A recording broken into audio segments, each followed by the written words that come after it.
It seems like every time the 2025 Mets take one step forward, they take two giant leaps back.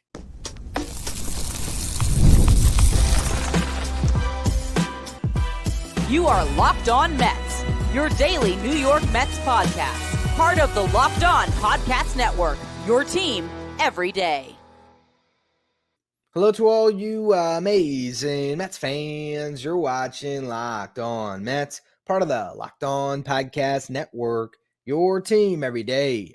I'm your host, Ryan Finkelstein. I cover the New York Mets on this show since the 2019 season. It's the only podcast covers the Mets 7 days a week throughout the regular season. If you want to find some of my written work, you do so over at justbaseball.com, where I work as the editor-in-chief. This episode is brought to you by 5 Hour Energy. Enter for a chance to win a dream golf trip for two to any golf tournament in the U.S. by visiting the number 5hewin.com for full rules and entry. No purchase necessary. Excludes the Masters tournament. Ends October 31st, 2025.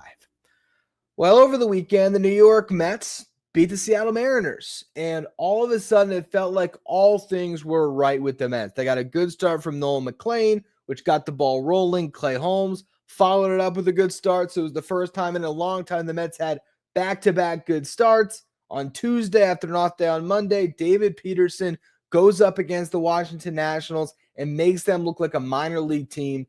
Absolutely dominates over 8 strong innings. The Mets win 3 games in a row. You have what are supposed to be your best 2 pitchers lined up next against that poor team. We're thinking, all right, Kodai, Senga, Manaea, great chance for the 2 of them to use the Washington Nationals as a springboard for the rest of their season, because they're going to go up against this bad lineup and just carve. And it really felt like going into the game on Wednesday with Kodai Senga on the mound, like the Mets were about to finally turn that corner, and we could erase or release all of the angst and the frustration over the past couple months now at this point, since the middle of June, where this team has been one of the worst in baseball, and just get back to focusing on what could be a bright season, a season that could still end in a positive way, a season where you could still dream on the Mets going for a run because of the talent that's on this roster and what's in front of them, which is a wide open runway into the playoffs. And this franchise has had back-to-back playoff appearances, twice in franchise history, I believe. It was at 99 and 2000, and then it was 2015 and 2016. That's it. And that might hold true because the New York Mets right now are the furthest thing from a playoff team. And one of the hallmarks of a playoff team is a solid rotation. And look, we'll talk about the lineup because the Mets absolutely could have won this game if the bats were to stay on it after scoring 3 early runs. And that was it. They faded. The lineup faded completely in this game. And they got neutralized this entire series by an awful Nationals bullpen, which is just inexcusable. So I know that I continue to harp the most on the starting pitching, and maybe it feels like I'm giving the other units a pass. Trust me, I'm not going to give Ryne Stanek a pass. We'll get into that in the next segment more. But the rotation still is the foundation for everything. And if Kodai, Senga, and Manaea are just going to be bad for the rest of the season, the same will go for the New York Mets. Because these guys are going to continue to get starts. And if they can't figure it out, it's over. Put a fork in the Mets. They are done. Kodai Senga gives up 5 runs, 4 of them earned over 5 innings pitched. Manaea doesn't even make it through 5. What makes that so much more frustrating is the fact that he was dominating early. Dominating. Looking like Manaea at his best from last year. Just absolutely carving. He struck out 7 in the first 3 innings of this game. And he got run support too. You had Francisco Lindor leads off the game with a home run, sets a Mets record 8 times this season. He has a leadoff homer to start a game. 25th of the year for Lindor, joining Cal Ripken and a handful of other shortstops. We're the only guys ever who have hit 25 home runs in a season 7 times from the shortstop position, a record that he might own next year. 3rd inning, Starlin Marte hits a home run. 4th inning, the Mets have a rally. They load the bases, a single by Brett Beatty, a walk by Tyrone Taylor, base hit by Cedric Mullins, Hayden Senga with his first career RBI, a sacrifice fly. So the Mets are winning 3-0 going into the bottom of the fourth inning. And Manaea, across the first three, again, struck out 7, gave up just 1 hit, a 1-out double in the third. And then after that double, he promptly struck out the next 2 batters to strand that runner in scoring position. He was sitting at 44 pitches going into the fourth inning, which is right in line with what you want. 15 pitches an inning is exactly where you want to be as a starting pitcher. He was well in line to make it through 6 innings. Going to the fourth, picks up his 8th strikeout to open up the inning. Bad omen. It's a nasty sweeper that ends up in the backstop, and C.J. Abrams gets first base. So that was the first thing that went wrong that inning. You then have a line out, then a base hit, then he hits a batter to load the bases. A run scores on a ground up, but then he gets a fly out to get out of the jam. So ultimately, even that fourth inning, while it didn't all go his way, and he did need 24 pitches to get through it, it wasn't a terrible inning, and it actually showed his ability to pitch himself out of some trouble. Then you have the next inning, the 5th inning. Gives up a leadoff single, which honestly wasn't even a bad pitch, a changeup that was in a good spot, just a good piece of hitting. Then Jacob Young squares the bunt. This is a play that I think went overlooked in this game, and it shouldn't, because Pete Alonso made a brutal play. Hard bunt right to Pete, but Jacob Young flies. And you had, I think it was Brady House running to second base, and he was on his horse. He was running. He wasn't stealing on the pitch, but he was getting down towards second base quickly. Pete doesn't have a strong arm, and he goes to second base with it. Bang, bang play, but the runner clearly in safe, and then there was no chance to return and make it throw to first base. Jacob Young just too quick. If you're not going to turn 2, then there's very little gain by getting the lead runner. And if you're going to go for the lead runner, you better make sure you get him. And it goes against some great advice. If you ever watch Moneyball, where actually I was just watching it the other day, and it came to mind because there's the montage where all of a sudden Brad Pitt is in the clubhouse all the time, him and Jonah Hill, and they're coaching up the Oakland Athletics that somehow they barely ever mention any semblance of the pitching that was there on that team, or the fact that they had Miguel Tejada and Eric Chavez, a couple of their best players who just don't get mentioned in that movie. But during that montage, there is a moment where they're talking about bunting, and Brad Pitt, playing Billy Beane, says, if they bunt, don't try to be a hero. He says, don't try to be a hero. Go to first, take the easy out, and say thank you. That they're just giving you an out. That's what you're supposed to do in that spot for Pete Alonso. Just take the out. Because if he takes the out, next batter, Manaea gets a fly out. So instead of being in a situation where that fly out was the first out and there's 2 runners on base, he could have been sitting there with 2 outs, runner on second. The next batter he faces, he hits. And so that loads the bases, but had things gone differently, now you're sitting first and second, and that runner doesn't get pushed to third. What happens next? Sacrifice fly.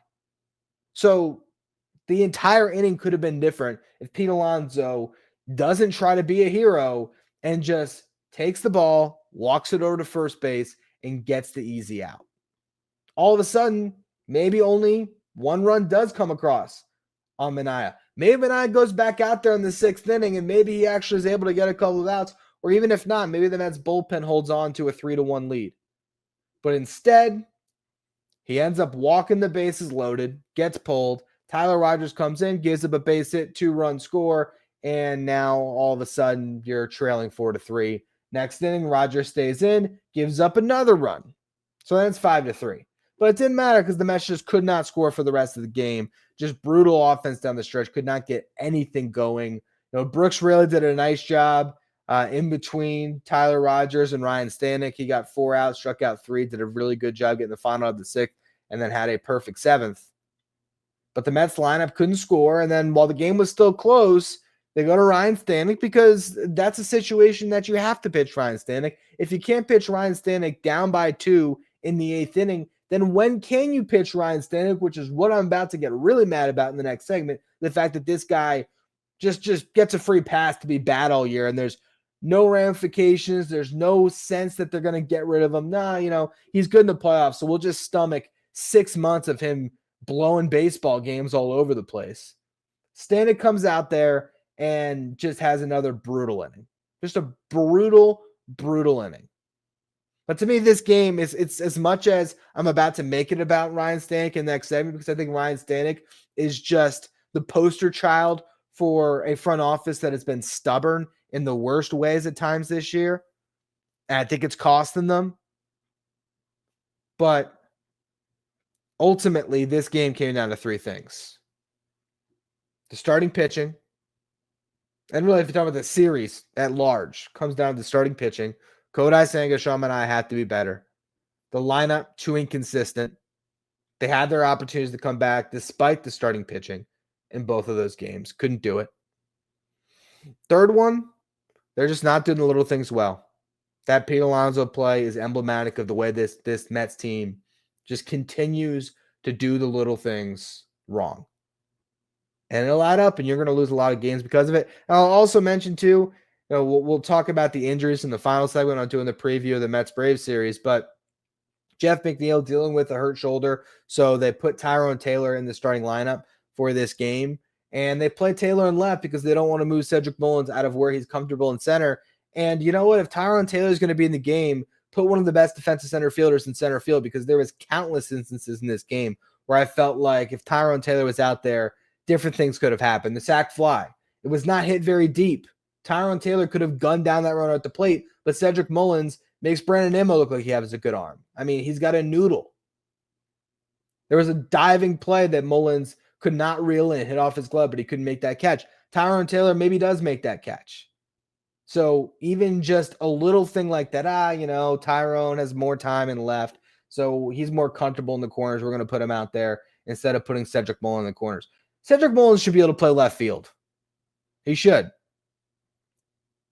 If you're going to play Tyrone Taylor, put him inside, but who cares? It doesn't matter. It doesn't matter. Let me talk about Ryne Stanek being awful. We'll do that in a sec. Today's episode is brought to you by 5 Hour Energy. Time to fuel up and turn it up with 5 Hour Energy Transfusion. This grape ginger and lime flavored shot brings the iconic taste of the golf course favorite to a non-alcoholic boost. Perfect for sinking birdies or making great memories with friends. It's a hole-in-one for your energy game. Whether you're out on the course or just need a little extra push to power through your day, 5 Hour Energy Transfusion delivers that clubhouse flavor you love without ever leaving the green. Golf is all about good times with good people and good flavors. That's where the grape ginger lime flavor of 5 Hour Energy Transfusion gives you the best parts of your clubhouse go-to without leaving the course or chasing down the beverage cart. And now you can even amp up the fun even more. Just buy Snap and enter for a chance to win a dream golf trip for 2 to any golf tournament in the USA. Tee up that trip. Visit the number 5hewin.com for full rules and entry. No purchase necessary. Excludes the Masters tournament. Ends October 31st, 2025.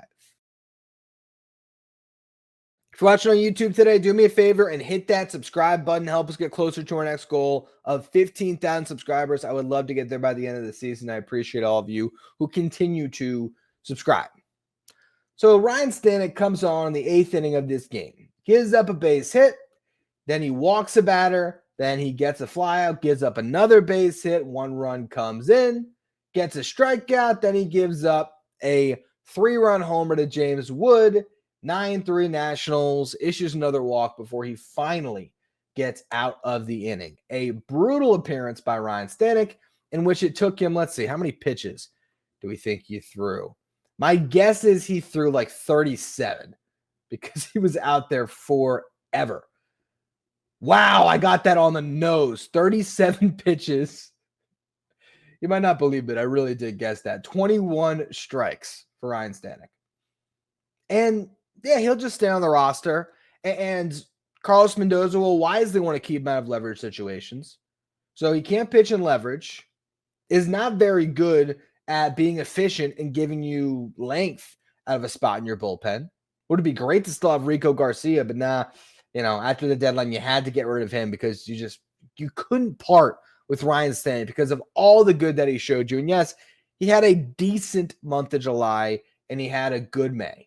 But he has largely been awful this season. He has a 5.70 ERA after this latest meltdown. He's made 50 appearances, only has 42 and 2/3 innings pitched, which when I see the appearances significantly greater than the innings pitched, part of me thinks, oh, that guy's not always getting outs when he gets into games, right? He's given up 27 earned runs and 33 runs overall in his 50 appearances. Think about 33 runs overall in 42 and 2/3 innings pitched. I know those are all earned.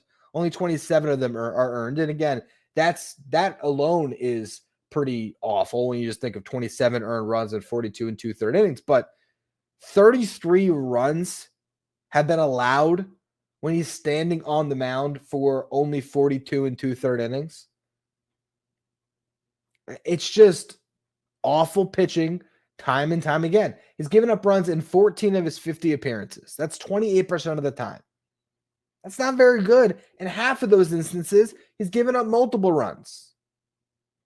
It is so maddening to me that the Mets front office is so stubborn about the fact that this guy throws 100 and has a playoff track record that they are willing to keep multiple dead roster spots right now with him and Frankie Montas. Montas, I get the justification.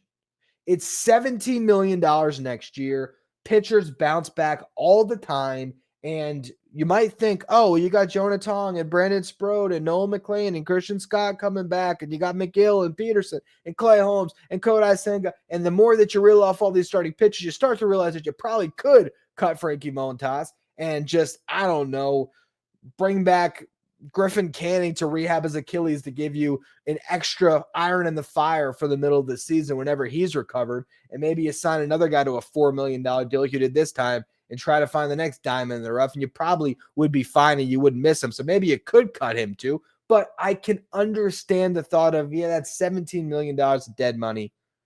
You're better off riding this season out, knowing the roster's about to expand in about a week, where you get an extra pitcher spot. You get 14 pitchers once you get to September. Throughout the year, you can only have 13, but in September, with the 2 extra roster spots, you can add a pitcher and a hitter.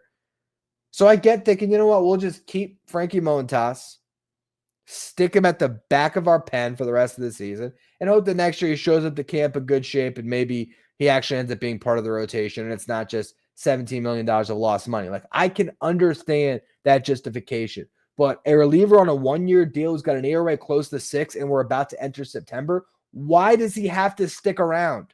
Why do you think that he's just magically going to turn on the different switch once you get to October and he's going to pitch well? Because the reality is he is so far buried under relievers that can be trusted that I don't know when you would even get a chance to see him thrive in October, because why would you put him in a game? I don't get it. And look, up to this point, fine. Like, you didn't believe in Paul Blackburn, so you wanted to get rid of him. We're past that. Who cares? Kodai Senga is listed as the starting pitcher on Monday against the Phillies on 4 days rest. He's only made 3 starts in his career on regular rest, and they did not go well. And he's not pitching well anyway. So unless they just think that maybe, just maybe, pitching on regular rest is somehow going to get him into gear, I don't understand why they're going to go into that game and put themselves in that position for Senga to pitch on regular rest and then do it again 5 days later, because if you're not going to call up Brandon Sprode for the game on Monday, means you're probably not going to call him up until September, because you got to keep all these pitchers on your roster. You can't possibly option Reed Garrett or DFA Ryne Stanek.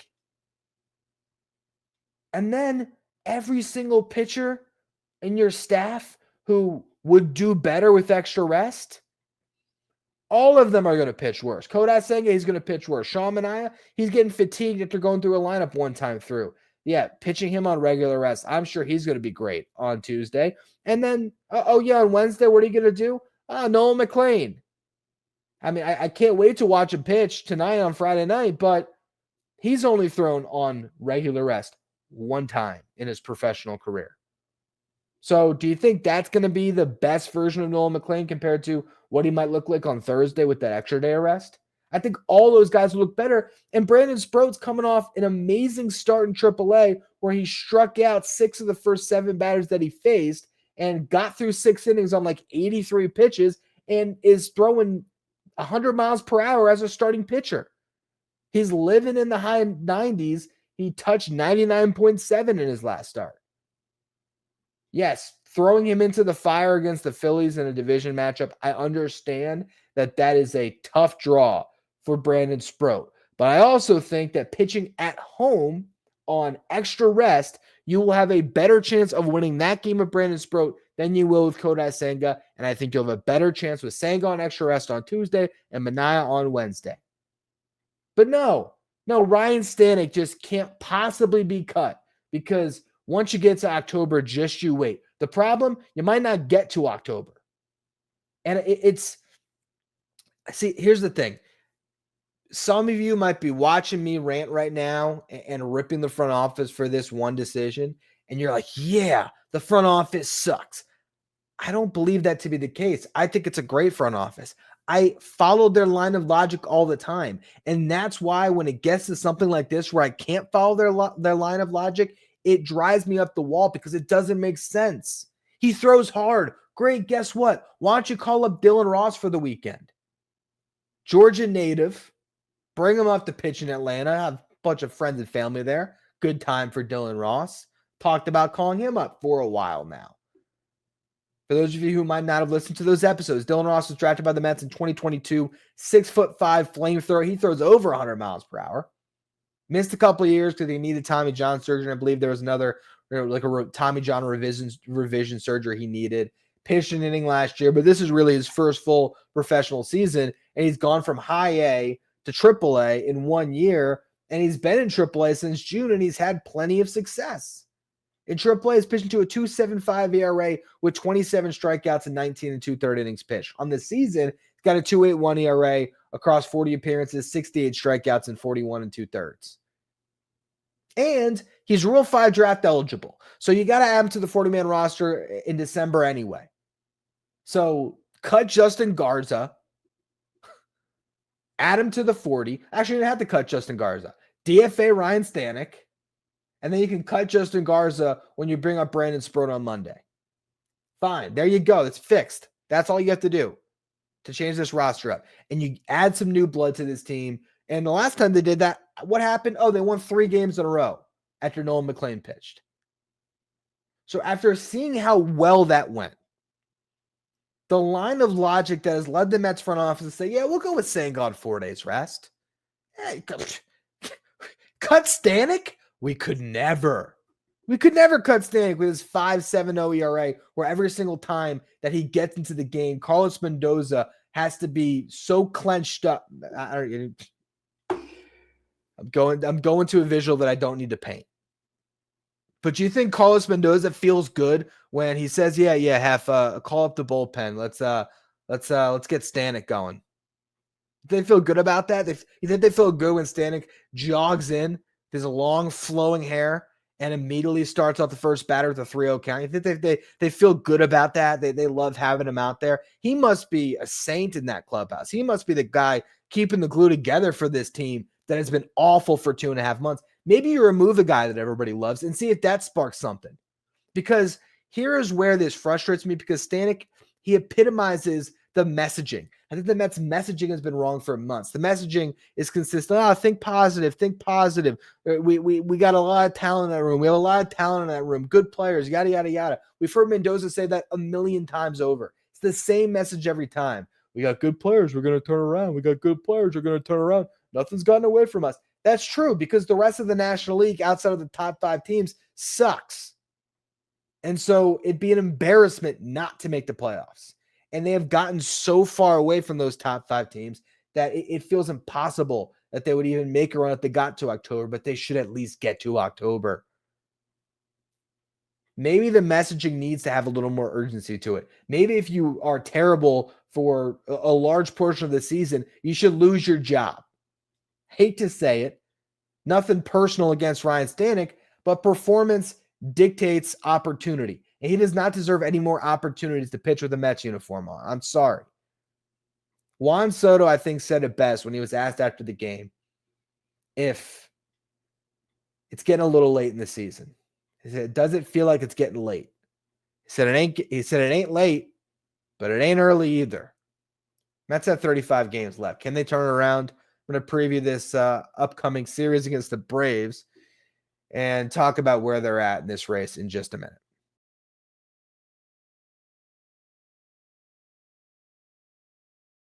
If you're an everydayer that always tunes into the show, make sure you become a Locked On Mets insider. It's our texting service where you get updates from me anytime news breaks on the Mets. You can ask me questions anytime. Take part in our Locked On Mets sign photo giveaways, and you get a lineup graphic sent to your phone each day so you know who's in the starting lineup without ever having to go on social media. If you want to be a Locked On Mets insider, find a link in the episode description or go to subtext.com/LockedOnMets.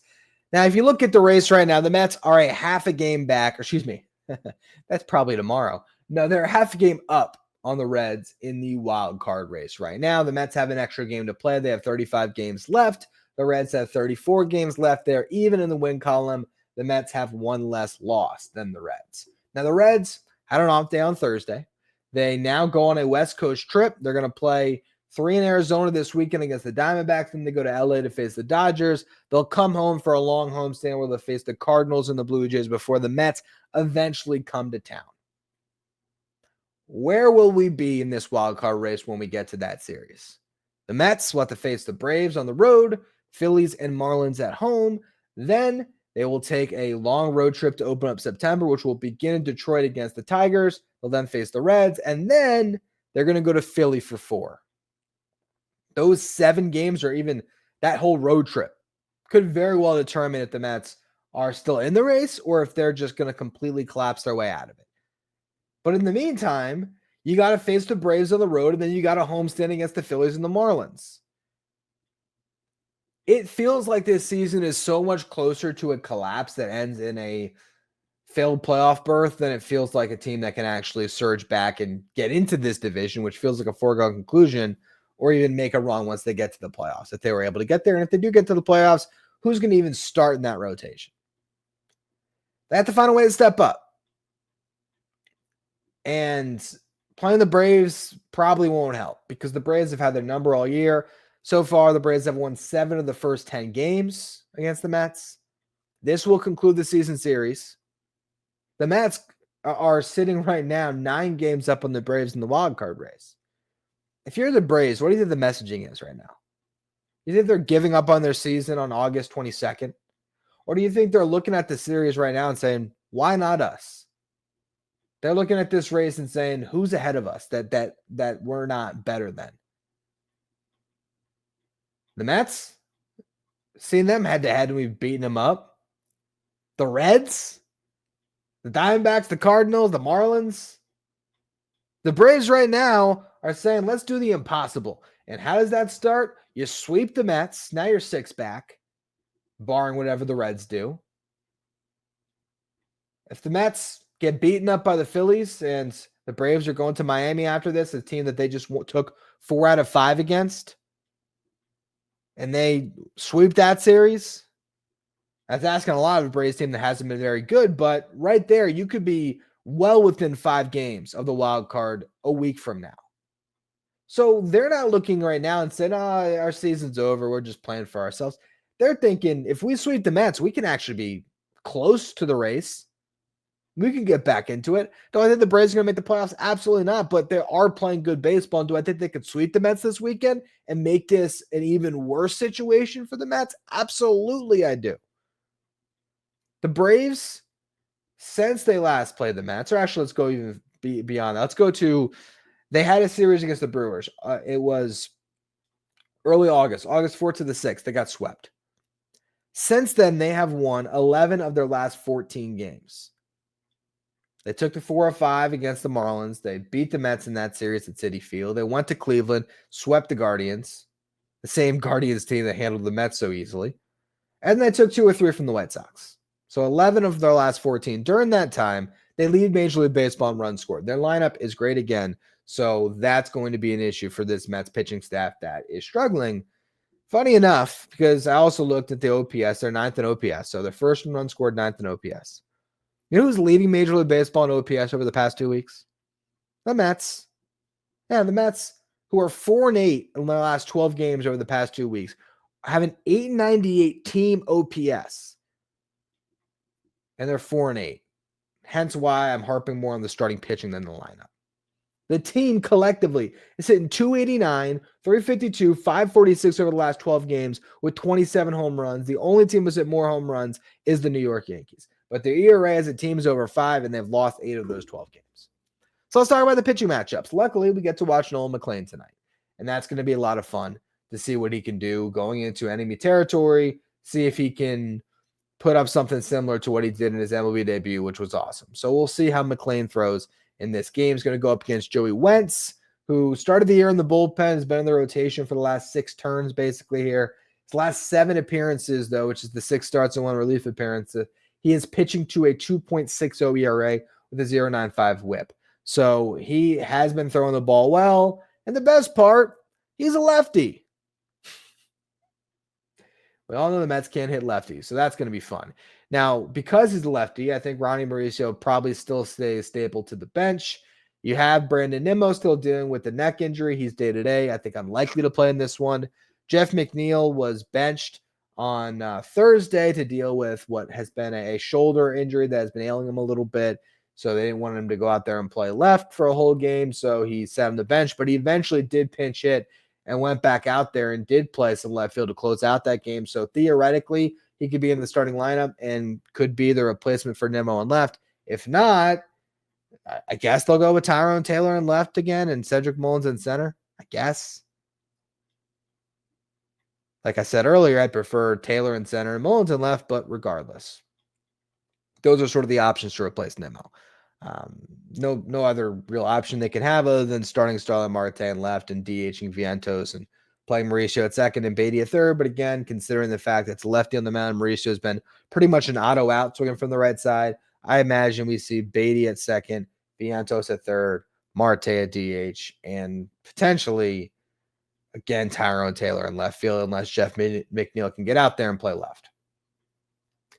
So that's what we're going to see in the first game of this series. Now, the positive thing for the Mets is they should be able to score runs on the final 2 starting pitchers they see this series, because you see Cal Quantrill on Saturday going up against Clay Holmes. Quantrill's with the Marlins all year at a 5.50 ERA. And then you get Bryce Elder on Sunday, who has a 6.29 ERA going up against ace David Peterson. Thing is, Elder faced the Mets a couple starts back, and he went 7 innings, allowed 3 runs, only 2 of them earned. Mets could not get anything going against Elder. So that's the weekend ahead for your New York Mets. Facing the Braves is tough for me to be thrilled and optimistic. After disappointing series against the Nationals, who knows what the Mets have in store for us, but they are better, I think, than this Braves team. On paper, certainly. But they got to go out and show it. They got to start playing better baseball. As Juan Soto said, it ain't late, but it certainly ain't early. 35 games is all you have left in this season. Are the Mets going to be a playoff team when the dust settles? Beating the Braves this weekend would go a long way to help that. And then Phillies come to town on Monday. That's going to be all for this edition of Locked On Mets. I'll have shows for you throughout the weekend, so make sure you follow, rate, and review wherever you get your podcast. Subscribe if you're watching on YouTube. Thank you for making Locked On Mets your first listen or your first watch every day, not for your second watch. Check out Locked On MLB Game Night, the show that take you around all the action in Major League Baseball with insight from our local experts, as well as team-wide experts that I'll take you through the action. Find Locked On MLB Game Night on the Locked On MLB YouTube channel, as well as the Locked On MLB podcast feed.